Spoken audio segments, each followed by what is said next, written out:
બનાસકાંઠા જિલ્લાના જુનાડીસા ખાતે મંજૂર થયેલ પ્રાણી સંગ્રહાલયની સરકારી જમીનનો કબજો ખુલ્લો કરાવવા માટે સતત બીજા દિવસે પણ દબાણ ઝુંબેશ ચાલુ હતું. તાજેતરમાં રાજ્ય સરકાર દ્વારા જુનાડીસા ખાતે સર્વે નંબર 24માં પ્રાણી સંગ્રહાલય સફારી પાર્કના કામે ફાળવેલી જમીન પર ખેતી વિષયક તથા બિનખેતી વિષયક દબાણ દૂર કરી આ ફાળવાયેલી જમીન પ્રાણી સંગ્રહાલયના હેતુ માટે કબજે લેવા અને રહેણાંક તથા ખેતી વિષયક જમીન ખુલ્લી કરાવવાની કાર્યવાહી ડીસા મામલતદાર ગ્રામ્યની ટીમ દ્વારા હાથ ધરવામાં આવી હતી, જેમાં નાયબ કલેક્ટર નેહાબેન પંચાલના માર્ગદર્શન હેઠળ તાલુકા મામલતદાર વિપુલ બારોટ, નાયબ મામલતદાર સંજનાબેન પઢિયાર સહિતની ટીમે દબાણ ખુલ્લું કરાવવા કાર્યવાહી હાથ ધરી હતી. દબાણદારોને અગાઉ સ્વૈચ્છિક દબાણ ખુલ્લા કરવા વહીવટીતંત્ર દ્વારા નોટિસ આપવામાં આવી હતી. તેમ છતાં દબાણ ખુલ્લું ન કરાતા આજે પોલીસ બંદોબસ્ત સાથે દબાણ હટાવવાની કાર્યવાહી હાથ ધરવામાં આવી હતી. અત્રે ઉલ્લેખનીય છે કે ગામ જુનાડીસાની હદમાં બનનાર પ્રાણી સંગ્રહાલય બનવાથી સમગ્ર વિસ્તારના લોકો પણ આ વિકાસની યોજનાથી ખુશ છે, જેનાથી ધંધા રોજગારનો પણ વિકાસ થશે.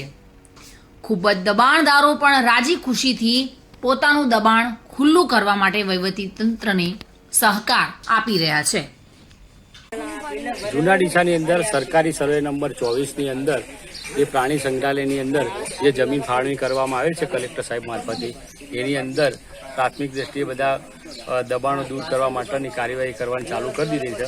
એટલે જેટલા દબાણદારો હતા એમને કલમ 61 હેઠળની નોટિસ, 202 હેઠળની નોટિસ આપી અને એમને જાણ કરવામાં આવી છે અને અત્યારે દબાણનો કાર્યક્રમ શરૂમાં છે. એટલે અત્યારે હાલ ખેતીના અને ખેતીની અંદર બિનખેતીના જે ધારો કે દબાણો કર્યા હોય એના દબાણોની કાર્યવાહી હાલ પૂરતી ચાલુમાં છે. રહેણાંક વિસ્તારોની હવે એમની નોટિસો આપી અને એમને નોટિસોની સુનાવણી રાખી અને પછી એનો પણ નિકાલ કરવામાં આવે. બસ ટૂંક સમય આ નિકાલ થાય એટલે એની ટૂંક સમયમાં એમની નોટિસો આપી દઈશું. આપણે ગુજરાત રાજ્યમાં જુનાડીસા ખાતે જે સર્વે નંબર 24માં માનનીય ભૂપેન્દ્ર સાહેબ મુખ્યમંત્રી તેમજ નરેન્દ્ર મોદીના શાસનમાં એક વિકાસનું અને એક મોટું કાર્ય થઈ રહ્યું છે. તેમાં જુનાડીસા ખાતે પ્રાણી સંગ્રહાલય મંજૂર થયેલ છે તાજેતરમાં, અને એ પ્રાણી સંગ્રહાલય મંજૂર થવાથી અમારા ખેતરો પ્રાણી સંગ્રહાલયની બાજુમાં જ આવેલા છે અને અમારે પણ થોડા ઘણું જે દબાણ સરકારનું હતું એ દબાણ અમે અમારી સ્વેચ્છાએ સરકારના આદેશથી અમે આ દબાણ સ્વેચ્છાએ કાઢી રહ્યા છીએ અને આ વિકાસના કાર્યમાં અમે પણ એક સહભાગી થવા માટે તૈયાર છીએ, જેને આમ જનતાને અને બીજી ઘણી બધી પ્રજાને આ પ્રાણી સંગ્રહાલય આવવાથી ખૂબ જ લાભ થશે અને ધંધા રોજગાર આ તે બધો વિકાસ થશે. એમાં પણ અમે ભારતીય નાગરિક અને ગુજરાતના સભ્ય નાગરિક તરીકે વ્યવસ્થિત રીતે લાભ આપવા માટે બંધાયેલા છીએ. Bureau report, today Gujarati news.